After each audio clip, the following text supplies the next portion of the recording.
Hello everybody and welcome back to the channel. My name is Mike, just in case you are new here, and no, I have not been admitted into the hospital yet.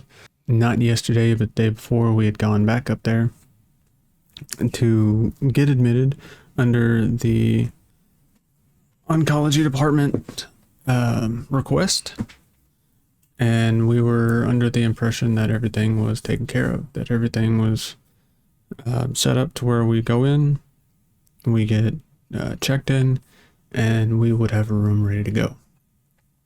That was not the case. We showed up, we got checked in, they checked my vitals, everything was good. I was told to go sit at this one location called location A. So I sat there for a little while,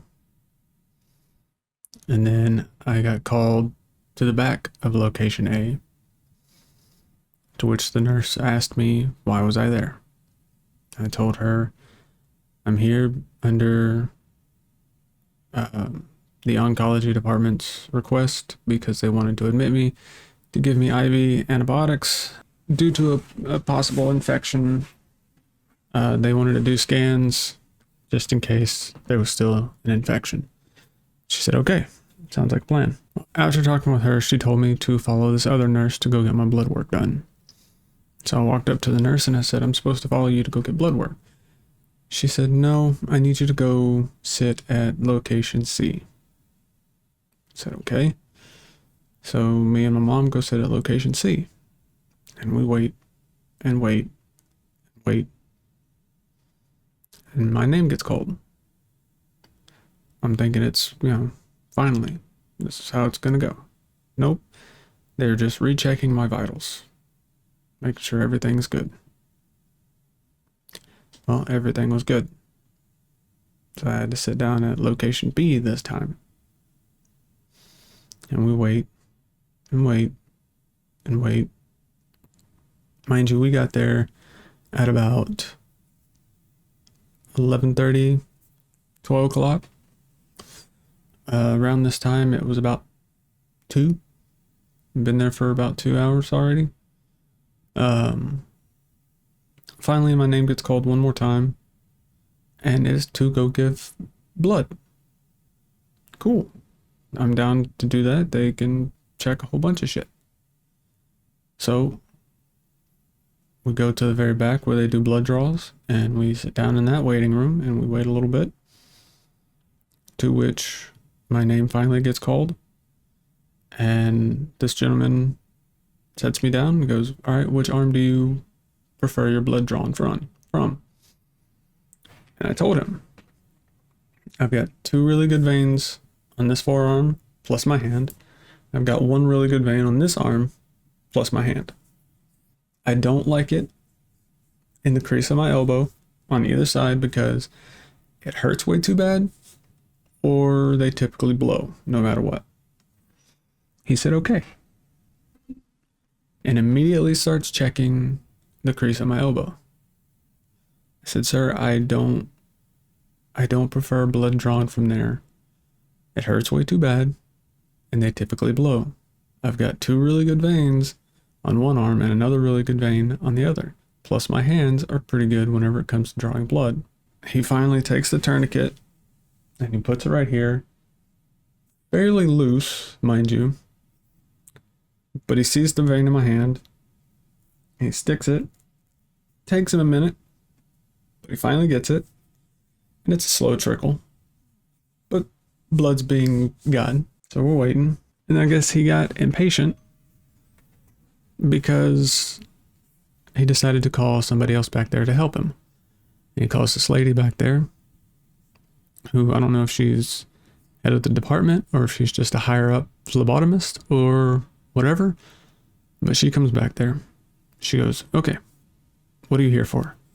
Told her the same thing. I'm here to possibly get admitted, to possibly get IV antibiotics because the oncology department wants it.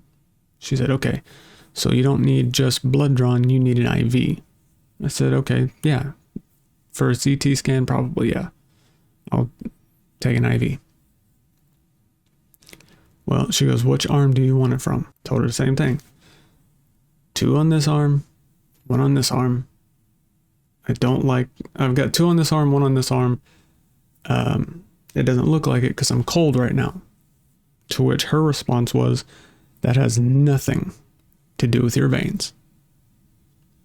I've been doing this long enough to where I know that if you are cold, your veins kind of constrict and you can't really see them all that well.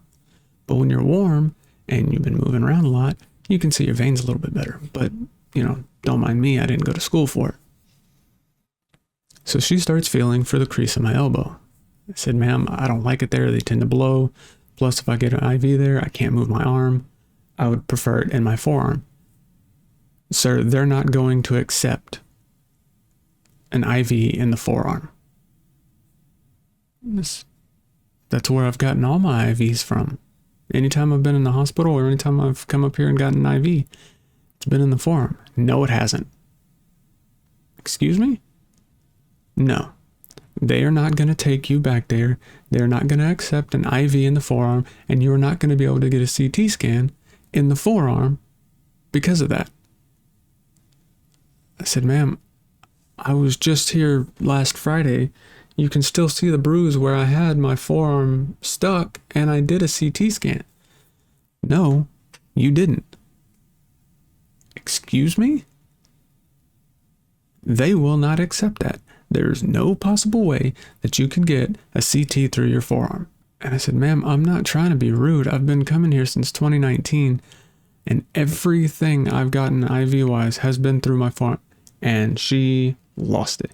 You know what? If you don't want to listen to me, she takes the tourniquet off. If you don't want to listen to me, you go do whatever you want to do, however you want to do it. I'm done. And storms off. If it wasn't for the fact that me and my mom have already been there for almost 3 hours, I'm pretty sure we would have easily just said, you know what? Let's go ahead and talk to the supervisor. This woman doesn't need to be here. She obviously doesn't know what she's talking about. She doesn't know how to do blood draws. And there's no reason to talk to a patient like that. No matter how you feel or how your day's been, you don't talk to patients like that. So we were pissed and we left. We talked to my oncologist who at the beginning of the week said, you know what? It doesn't really seem like you need my oncologist, not the oncology department, but my oncologist. Said it doesn't really look like you need to worry too much. You're not running a fever. There's no pain around that location, and there doesn't seem to be any more gunk coming out, which there hasn't been. I feel fine. There's no pain. There's no fever, and there's little to no gunk coming out. Now, we're just waiting because we have an appointment with her on Friday anyways. So at that point, if they want to admit me, then so be it.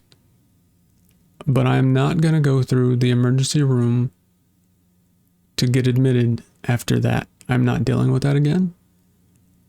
I'm putting my foot down at that moment. That is the worst I've ever been treated at a hospital so far. The way this woman snapped at me for no reason. I was very cordial. Yes, ma'am. No, ma'am. And she wants to blow up. I'm glad I kept my cool. But I do plan on going, when we go back up there Friday, I do plan on going back to the ER department, seeing if I don't see her, asking for her supervisor, and telling him exactly what happened. And whatever happens after that happens. But she obviously does not need to work there. So, no, I have not been admitted. I am okay. I know y'all are worried about me. I know that y'all want me in the hospital to get these IV antibiotics. I get it. The reason why I haven't posted too much of anything is because cancer-wise, I'm in pain. My leg is killing me. Where my tumor is at is hurting. I'm on morphine every 4 to 6 hours, just trying to sleep some of this pain away. I would like to be put back on chemo, but I don't know if and when that's going to happen. So we'll figure this out. And the more I know, the more y'all know. So don't worry. Like I said, I understand that y'all want me in this hospital. I would gladly do it. I'm just don't be a dick. That's the biggest takeaway from this is don't be a dick. That woman could have easily been way nicer, but whatever. But yeah, the more I know, the more y'all know, and we'll go from there. So sorry I haven't really been able to update y'all, but I will do my best to keep y'all updated, and yeah, keep an eye out for them silver linings. And until the next video, I will see you. Bye.